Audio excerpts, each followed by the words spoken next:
Tulungan niyo ako makauwi. Siya si Jobet Abanyo, OFW sa gitnang silangan sa Kuwait. Gusto na daw niyang umuwi sa Pilipinas dahil sa sakit na kanyang iniinda.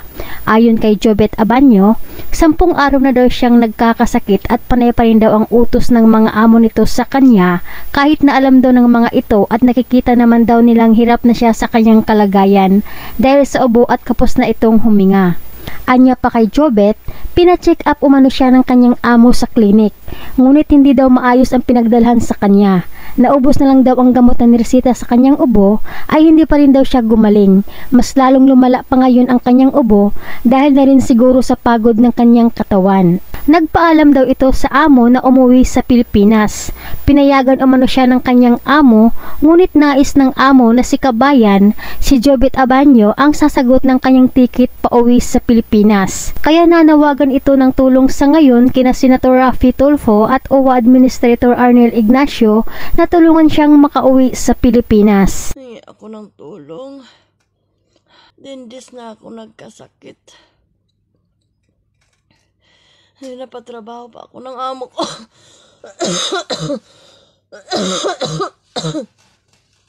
Gusto ko nang umuwi.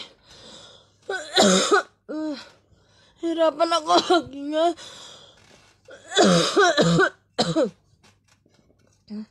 Tulungan niyo ako makauwi. Sabi ng amo ko, gusto kong umuwi. Pinasasarili ako ng pamasahe ko.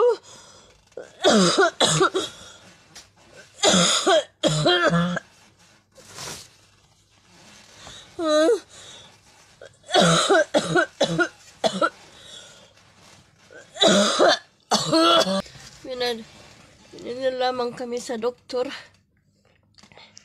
Parang sinter lang dito. Wala man maayos ang check up. Tapos naubos na yung gamot. Ganun pa rin. Ang gumubo ako, ang ihi ko kasama.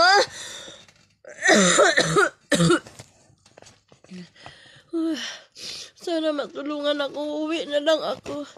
Kasi hindi naman ako ang daming order si amo ko. Ako pa nagagawa.